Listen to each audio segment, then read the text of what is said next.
आपको मालूम है कि सरकार के 3 अंग होते हैं, कार्यपालिका, न्यायपालिका और व्यवस्थापिका। तो न्यायपालिका में पढ़ेंगे हम कि न्यायपालिका की न्यायिक सक्रियता। कार्यपालिका और न्यायपालिका और व्यवस्थापिका तीनों मिलकर सरकार बनाती हैं, और कोई अंग सरकार का सही से काम ना करे और फिर दूसरा तीसरा अंग उस पर प्रेशर बनाए, प्रेशर डाले, दबाव डाले, उसको न्यायपालिका में अगर डाल दिया तो उसे न्यायिक सक्रियता कहते हैं। तो न्यायिक सक्रियता में विधायिका और कार्यपालिका की अगर स्थिति ठीक नहीं है, वो अपना काम सही से नहीं कर पा रही है, तो न्यायालय, सुप्रीम कोर्ट या हाई कोर्ट सरकार से पूछता है कि आप इस काम को क्यों नहीं कर रहे। वो न्यायिक सक्रियता है। ऐसी स्थितियां कब कब आती है, मैंने लिखी हुई है कि ऐसी स्थितियां जब जब कोर्ट दबाव बनाता है सरकार पे, कार्यपालिका पे या न्यायपालिका पे, उसे न्यायिक सक्रियता कहते हैं। तो ये पूरे लिखे हुए मैंने कि कहां कहां बनाता है। जैसे विधायिका और कार्यपालिका द्वारा अनिर्णय की स्थिति होती है, जहां वो निर्णय नहीं ले पाते हैं, सरकार निर्णय नहीं ले पाती है कि संसद कोई काम नहीं कर पाती, किसी जो जनहित का कोई मुद्दा होता है उस पर काम न कर पाए, कोई कानून बनाना है, कोई रूल एंड रेगुलेशन बनाने हैं और उस पर टाल रही है कार्यपालिका और न्यायपालिका, व्यवस्थापिका, उस पर न्यायपालिका उस पर उनसे पूछती है किसी व्यक्ति की रिट पर। अगर मैं एक एप्लीकेशन लगाऊं कि पर्यावरण के मामले में दिल्ली में बहुत सारा प्रदूषण है, जमाना आज तो बहुत कम हो गया प्रदूषण, लेकिन कुछ दिन पहले बहुत ज्यादा प्रदूषण हो जाता था। तो उस प्रदूषण को नियंत्रित करने के लिए सरकारें क्या कर रही है, न्यायपालिका, आपने देखा होगा, कई बार आपने टेलीविजन पे सुना होगा, वो पूछती है हाईकोर्ट, दिल्ली की हाईकोर्ट भी, और कभी कभी सुप्रीम कोर्ट भी चले जाते हैं कुछ लॉयर की, यहाँ बहुत ज्यादा प्रदूषण है, हमें बहुत दिक्कतें हो रही हैं। या जज सोमोटो भी खुद भी, अगर जज उस रोड से गुजर रहा है और उसने देखा कि बहुत ज्यादा प्रदूषण हो रखा है, तो वो सरकार से एक चिट्ठी लिख देता है, वो भी एक न्यायिक सक्रियता ही मानी जाएगी। दूसरी स्थिति ऐसी आती है जैसे असंवेदनशील मुद्दों पे, कुछ मसले ऐसे होते हैं समाज में जिन मुद्दों का फैसला कोर्ट को करना भी दिक्कत होती है। जैसे अब जब पूर्व में आया राम मंदिर का मुद्दा था, उस मुद्दे को कोर्ट में ले जाना,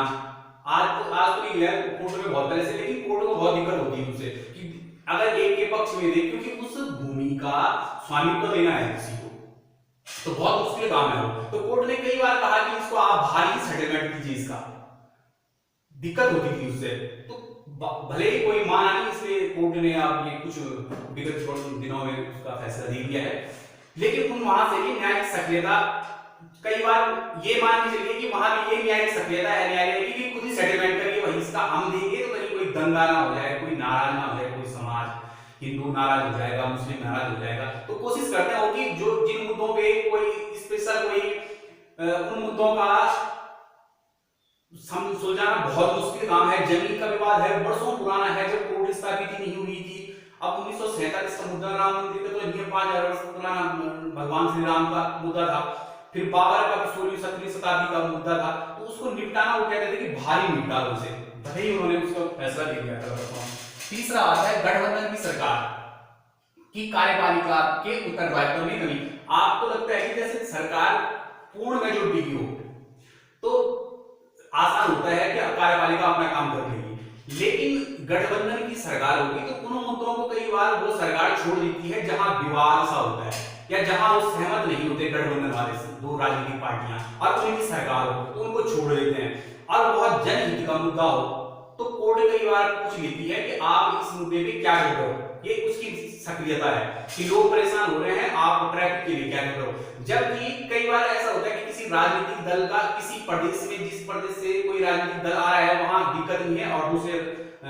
उसमें सेंटर में, या जैसे माना मैं ये समझा देता हूं तुम्हें कि भाजपा तो पूरी राष्ट्रीय पार्टी है, लेकिन उसको अगर समर्थन किसी क्षेत्रीय दल का होगा और उस क्षेत्रीय दल को उस किसी बात से कोई प्रॉब्लम नहीं है किसी राज्य में, क्योंकि हर प्रत्येक राज्य की अपनी अपनी समस्याएं हैं। भाजपा को तो पूरा देश देख रहा है क्योंकि वो राष्ट्रीय पार्टी है, और किसी डीएमके को या अन्य एआईडीएमके को या नीतीश कुमार की जदयू को या कोई और भी जो समर्थन देते हैं उनको अपने प्रदेशों में वो सेटल है और वहां की वो प्रॉब्लम नहीं है, तो सेंटर की गवर्नमेंट दबी रहेगी उन क्षेत्रीय दलों की वजह से, वो काम नहीं कर पाएगी। लेकिन जब जनहित का मुद्दा होता है तो वहां कोर्ट चाहती है कि इस पे जल्द ही काम करे, तो सरकार को फिर उसमें जवाब देना पड़ता है और कई बार मजबूरीवश उसमें काम भी करना पड़ता है। जन समस्याओं के प्रति निष्क्रियता, कई बार होता है कि उन्हें लगता है कि अब सरकार बन गई, अब 5 वर्ष तक सरकार चल रहेगी, तो पहला वर्ष आनंद से बीत जाए, दूसरा वर्ष आनंद से बीत जाए, और जो जनता की समस्याओं के समाधान के लिए जिनके लिए वो भेजे हुए हैं प्रतिनिधि हमारे, वो काम नहीं करते हैं या अंतिम वर्षों में काम करने का प्रयास करते हैं, तो न्यायालय शुरू से उन पर दबाव बनाना शुरू कर देता है कि आप लोग ही कहेंगे कोर्ट से कि हमारा ये काम नहीं हुआ, शिक्षा का काम नहीं हुआ, स्वास्थ्य का काम नहीं हुआ, या और भी समस्याएं, बहुत सारी समस्याएं होती हैं जो गांव की समस्याएं हैं, पंचायत में है, वो दिक्कतें हो रही हैं, तो कोर्ट सुमोटो उसमें एक एप्लीकेशन दे रही है, कोर्ट सुमोटो सरकार से पूछ लेता है कि आप इस मुद्दे पे क्या कर रहे हो, क्या काम कर रहे हो। सारे के सारे कोर्ट पे ये जनहित के मुद्दे होते हैं, वो कोर्ट पूछ लेती है, उसे ही न्यायिक सक्रियता कहते हैं, जहां न्यायालय ये काम न करेगा कि सिर्फ न्यायालय का काम तो वैसे फैसला लेना है, केवल कानूनों पे बात करना है या संविधान की व्याख्या करनी है, लेकिन जहां वह नागरिकों के मूल अधिकारों को संरक्षित करने के लिए स्वयं इंटरेस्टेड रहता है या स्वयं उसमें पूछता है सरकार से कि आप इस मौलिक अधिकार का हनन हो रहा है, सबको शिक्षा मिलनी चाहिए, अगर सबको शिक्षा नहीं मिल रही है, इंफ्रास्ट्रक्चर खड़ा नहीं किया जा रहा है, शिक्षकों की भर्ती नहीं हो रही है, या वहां पे जो बेसिक चीजें हैं वो उपलब्ध नहीं हो रही हैं, तो कोर्ट पूछता है सरकार से कि आप इसमें क्या कर रहे हैं, आपके पास कितना पैसा है, आप इसमें पैसा क्यों नहीं लगा रहे हैं, पूछ लेता है सरकार को जो जन समस्याएं होती हैं उनके लिए। तीसरा है सार्वजनिक महत्व के मामलों में सूचना छिपाना। तीसरा पांचवा, सार्वजनिक मसलों में जैसे कई बार सरकार कई चीजों को छुपा लेती है कि हम कोई काम कर रहे हैं, बाद को ही बताएंगे जब काम हो जाएगा, क्योंकि लोगों के ऐसा है, कई बार होता है कोई कानून बना रही हो सरकार, बनाना चाहती है कार्यपालिका, वो लाएगी संसद में, जब संसद में आ जाएगा तो सब तो देख लेंगे उसे, लेकिन उससे पहले कई बार नहीं बताती है कि कहीं मुद्दा जल्द ही ना ऊपर उठ जाए, या कहीं इलेक्शन है, सरकार नहीं बताना चाहेगी उससे पहले जब उस पर तैयारी कर रही है, तो आप किस चीज में तैयारी कर रहे हो, क्यों छुपा रहे हो उस चीजों को। कई बार कोर्ट किसी आदमी की पीआईआई पर, जो आदमी एक याचिका दायर करता है, उस आधार पर पूछ लेती है सरकार से कि क्या आपका ये मंतव्य है, आप ये काम करना चाह रहे हैं। अभी जो एनआरसी तक का मसला था, एनआरसी में सरकार को कई बार कोर्ट ने बोला कि इसको स्पष्ट करिए, आप लाओगे या नहीं लाओगे। जो आप सुनते होंगे टेलीविजन में कि प्रशांत भूषण या बहुत सारे बहुत सारे लोग कि आप क्या ऐसा करना चाहते हैं, तो कोर्ट ने पूछा सरकार से कि आप क्या एनआरसी लाना चाहते हैं पूरे देश में, तो सरकार ने कहा कि अभी नहीं, तो फिर भी क्या है, अभी थोड़ा कंफ्यूजन रहता ही है उसमें, लेकिन फिर भी कोर्ट पूछती रहती है, ये कोर्ट वहां सक्रिय है कि पूछ लेती है, जबकि वो काम कानून बनाने का काम संसद का है और उस कानून को इंप्लीमेंट करने का काम हमारी न्याय कार्यपालिका का है, और अगर वो सही से इंप्लीमेंट नहीं हो पा रहा है या कानून सही नहीं बनाया हुआ है या कहीं कॉन्ट्रडिक्शन हो रहा है संविधान के अंदर ही जो प्रावधान है उनमें कहीं कोई कॉन्ट्रडिक्शन हो रहा है, तो न्यायपालिका उसमें उसकी व्याख्या करती है, और काम जहां उस कानून के मुताबिक काम नहीं हो पा रहा है सरकार से पूछती है न्यायपालिका, उसे न्यायिक सक्रियता कहेंगे। और आप जानते हैं कि मौलिक अधिकारों का अंतिम भाग है 32, अनुच्छेद 32, जो संवैधानिक उपचारों का अधिकार है, उसमें किसी व्यक्ति से संबंधित कोई भी रिट चली जाती है, कोई आदमी किसी को अगर पुलिस बंद कर देती है 24 घंटे के अंदर, उसको फिर मजिस्ट्रेट के आगे पेश करना है, लेकिन कुछ विषम परिस्थितियों में कोई जरूरी नहीं है, जैसे मीसा, मापोका, टाडा, इस प्रकार के कानून है, उनमें कोई जरूरत नहीं पड़ती उसकी 24 घंटे के अंदर करना ही है, उसको मजिस्ट्रेट के सामने पेश करना ही है, तो इसमें उसको सुप्रीम कोर्ट को या हाई कोर्ट को ये अधिकार प्राप्त है कि वो एक रिट निकाल सकता है सरकार को कि आप ऐसा क्यों कर रहे हैं या ऐसा मत करिए। आप 24 घंटे से अधिक किसी को अंदर नहीं रख सकते, बिना मजिस्ट्रेट के आगे 24 घंटे के अंदर करना पड़ेगा उसे मजिस्ट्रेट के आगे खड़ा कि आपने ये अपराध किया है, तो वहां पे कोर्ट पूछ सकती है कि इसको ज्यादा घंटे हो गए। अनुच्छेद 39 ये राज्य के नीति निर्देशक तत्वों का भाग जो राज्य के नीति निर्देशक तत्व हैं उन उन उस पार्ट में, यानी कि भाग 4 में ये अनुच्छेद 39 है, इसके बी और सी भी हैं पर वो इसमें नहीं आते। ए वाला जो गरीब, निर्धन या पिछड़े हुए लोग हैं उनको न्याय दिलवाने के लिए एक सस्ता न्याय मिले उन्हें और सुलभ रहे उनके लिए न्याय, उनके लिए लॉयर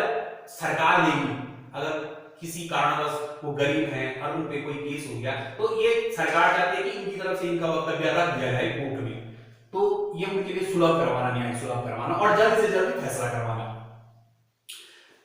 ये भी न्यायिक सक्रियता में आता है जो PIL बोलते हैं, जिसके लिए हम बोलते हैं कि PIL दायर की हुई है जनहित याचिका। ये भी है कि सोमोटो खुद ही किसी आदमी, किसी व्यक्ति के साथ कोई अन्याय होता है या किसी समाज के साथ कोई अन्याय होता है, जैसे आपको मैं समझाऊं कि एक कोई झुकी झोपड़ी बनी होगी ट्रेन की पटरी के आजू बाजू मुंबई में, तो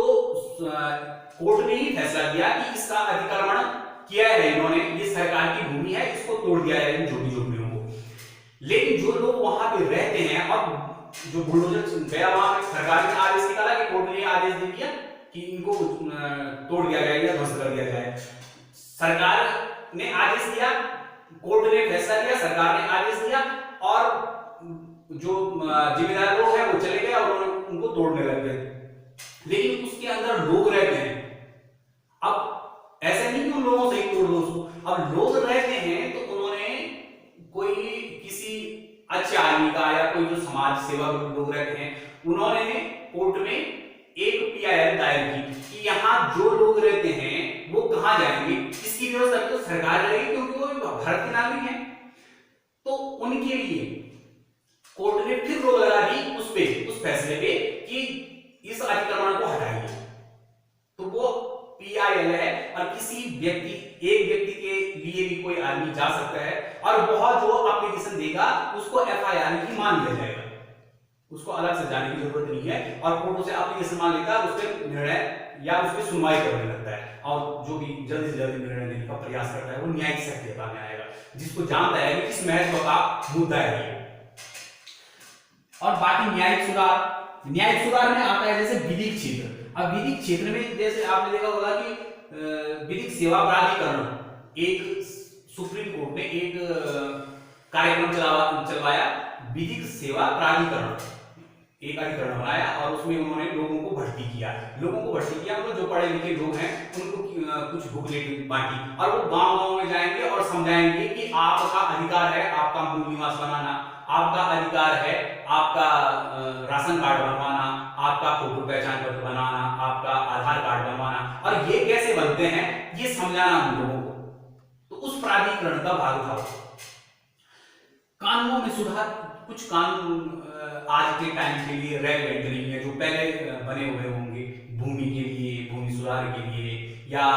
कुछ और चीजों के लिए भी, तो बहुत सारे कानून अब काम की जरूरत नहीं है, तो उनमें सुधार करना या उनको ध्वस्त करना या कुछ और कानूनों में नई जरूरत पड़े कि आज के हिसाब से इसमें परिवर्तन होना चाहिए, तो उसमें सुधार सरकार करती है और लेकिन उसके लिए कोर्ट उनको रिकमेंड करती है कि आप इसमें ऐसा नहीं कर सकते क्या, आप इसको सुधार नहीं सकते हैं क्या। जब कई बार कोर्ट में बात जाता है तो कई बार कोर्ट पूछती है, बोलती है क्या इसमें आप सुधार नहीं कर सकते क्या, एक एप्लीकेशन देती है सरकार को, तो वो मसला वो भी न्यायिक में आता है, न्यायिक सक्रियता में आता है। और जागरूकता फैलाने के लिए कोर्ट भी काम करती है, सरकार को भी कहती है कि आप इसमें जागरूकता फैलाइए, किसी के साथ कोई अन्याय होता है वो सीधे पुलिस के पास जाए या मजिस्ट्रेट के पास जाए या हमारे पास आए, तो वो सरकार को भी कुछ प्रोत्साहित करती है कि आप बोलिए कोर्ट, तो वो भी न्यायिक सक्रियता का ही भाग है। और एक त्वरित एवं सस्ता न्याय देने का प्रयास करती है, कोर्ट भी करती है। और ये अभी कुछ दिन पहले एक जो कोर्ट जज थे उन्होंने कहा कि बहुत महंगा हो गया है न्याय, बिना पैसे का नहीं हो पाएगा। तो खैर कोर्ट सरकार को कहती है इस प्रकार की व्यवस्था बनाइए कि अधिक लॉ कॉलेज खोलिए, ज्यादा लॉयर होंगे खड़े, और ज्यादा लॉयर होंगे तो ज्यादा लोगों के पास उपलब्धता होगी कि लॉयर भी, तो लॉयर बहुत कम, जैसे हमारे यहाँ तो कम देखने को मिलते हैं लॉयर, नहीं रहते। तो लॉयर नहीं रहेंगे तो एक के पास ही एक ही आदमी रहेगा, तो उसके पास ज्यादा लोग जाएंगे, तो उसकी फीस ज्यादा होगी। तो एक कोशिश करती है हाई कोर्ट हो, सुप्रीम कोर्ट हो, सेशन कोर्ट हो, कोई भी, कि सरकार से कहती है कि सस्ता से सस्ता करने का प्रयास करिए, हर एक विधि कॉलेज को, विधि के कॉलेज खोलिए, आप लोगों को जागरूक करिए, वो खुद भी अपना पक्ष रखने के लिए आदमी इतना सक्षम बन जाए, इतना पढ़ा लिखा हो जाए कि वो खुद अपना पक्ष रख सके, छोटे मुद्दों पे, बड़े मुद्दों पे तो लॉयर चाहिए होता है। कानूनी शिक्षा में सुधार, और सुधार होना चाहिए, एक थ्योरेटिकल नहीं होना चाहिए, कुछ व्यवहारिक भी होना चाहिए, ऐसा प्रयास करना चाहिए। तो खैर उसमें भी कमेंट आती रहती है, और बार बार कानून के लिए कई समितियां बनती रहती हैं, या उसके लिए उसमें जागरूकता लाने के लिए किस तरीके से जागरूकता आए। तो ये आपका न्यायिक सक्रियता का पार्ट था, आप इसको देख लीजिएगा, न्याय में मुझे कॉल कर लीजिएगा, आपको कहीं समझ लीजिएगा।